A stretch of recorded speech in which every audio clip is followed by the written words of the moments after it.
Thank you very much, Chair. Chair, Parliament must do what Parliament is established to do, which is to hold the executive, to scrutinize the work of the executive. So when one reads or listens to the legal opinion, it says to me that ourselves as members, because sometimes when we discuss these options, you might think it's other people, but actually it's ourselves. It's what do you want to call yourself? That's what it is. Whether it's an investigative inquiry, it's an ad hoc, it's a joint, it's ourselves. Now you need to then say, all right, how do we want to move? That there will be some kind of a coming together of members of parliament to look at these allegations. It's not what's in question. So that's accepted by the three options. Now, how do you then weigh the three options? It's which of the options arrive at the decision quicker, but still allows the two committees to do the work that they need to do. That's what the question is, effectively. So I hear my honorable member Miel and honorable Matafa advocating for an ad hoc committee.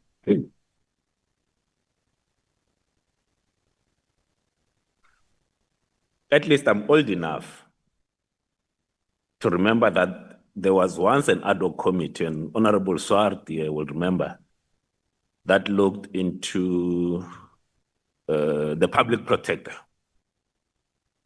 It was supposed to be so quick. It lasted over 2 years. It lasted over 2 years. So sometimes when we make these arguments, and one of the reasons that ad hoc committee lasted as long as it has, Honorable Matafa, and that's why, and you please, I'm arguing against it. It's because of legal representation. It's because of legal representation. You know what's the good thing about a joint committee or us in this form is that there's no legal representation. We get to the truth without legal representation. Because let me say, there's a case of the former president of this country. It's been dragging on for 20 years because of legal representation. If you don't want to do anything, have a committee that's got lawyers in here. Everyone will come armed with their lawyers.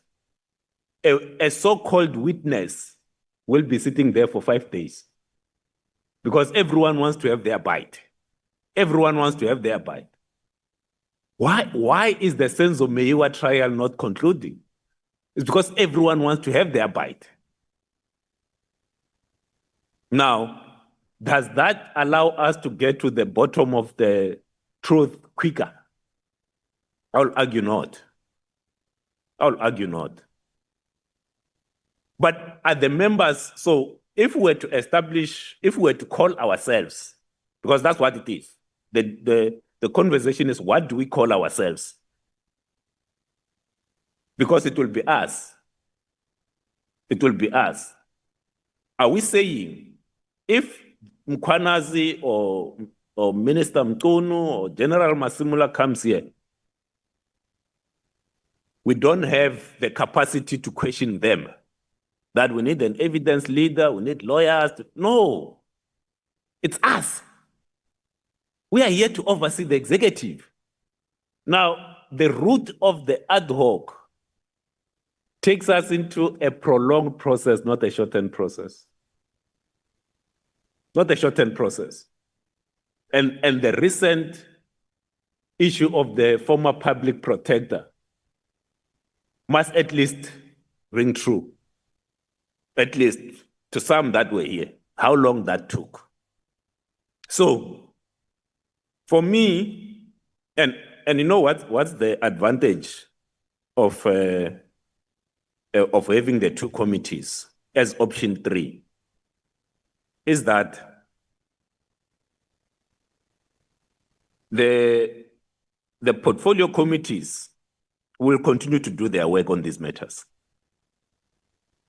They don't have to pause. So the function of committees in overseeing the executive will continue. But when you go to an ad hoc committee, it's like, but you can't ask me there and ask me there and ask, no.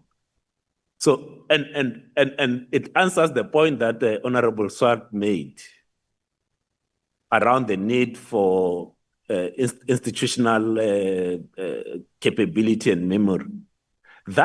So there are things that the police portfolio committee members know that the justice don't know. And there are things that you know that we don't know. Because when I look at this, effectively, we are dealing with the NPA, we are dealing with IDEC, which is justice. We are dealing with the police and the task teams involved, which is the police. The best way you can deal with that is to trust these members who are in this room right now to look at these matters. Because sometimes, the thing with ad hoc committee, and this is why I don't like them. I know others enjoy them and so forth, is that some of the people that then get seconded to these ad hoc committees, mostly they go there because of political seniority and how everyone focuses on those committees. Then they get seconded, but they haven't dealt with it. They don't have the institutional knowledge of the issues. Now they go there and play politics, and this thing drags on for 2 years. And so the other reason, Honorable Matafa,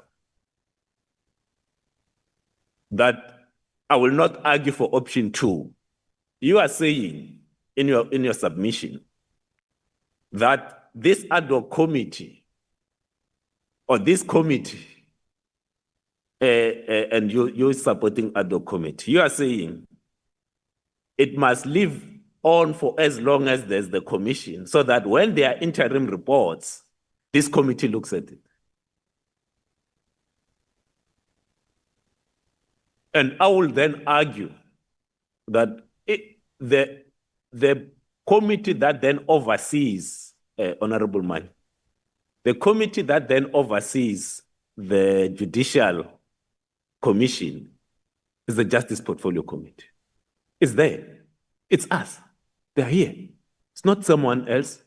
So you trust them to deal with it.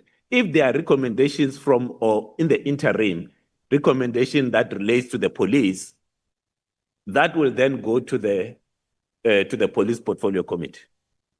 I will not advocate that we have a much prolonged period.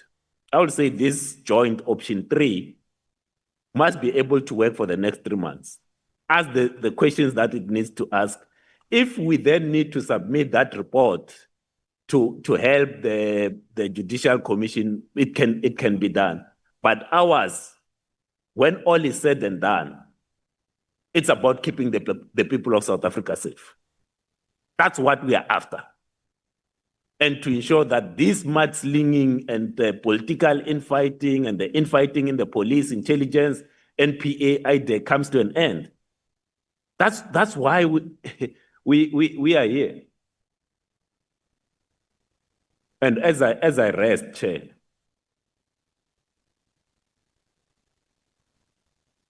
let's learn from the other ad hoc committees of Parliament, how long they lasted, and what kept them running for so long. Compared to, for instance, the joint committees. So yesterday we presented a report. It was a joint committee of police and agriculture on farm attacks. We were able to move fast. But had that been an ad hoc committee, it will still be sitting right now. It will still be sitting, I tell you. But because it was the joint committee focused, it's not like we're asking to investigate everything. The allegations are there. We know what we're investigating. We even know who are the people to call into the room. General Mkwanazi, General Masimula, Minister Mtunu, the head of IDEC, the head of NPA, General Kumalo, who was heading the political task team, is now crime intelligence. These are the people that must come and answer questions that South Africans are asking. We are here to represent South Africans. And as I learned, I therefore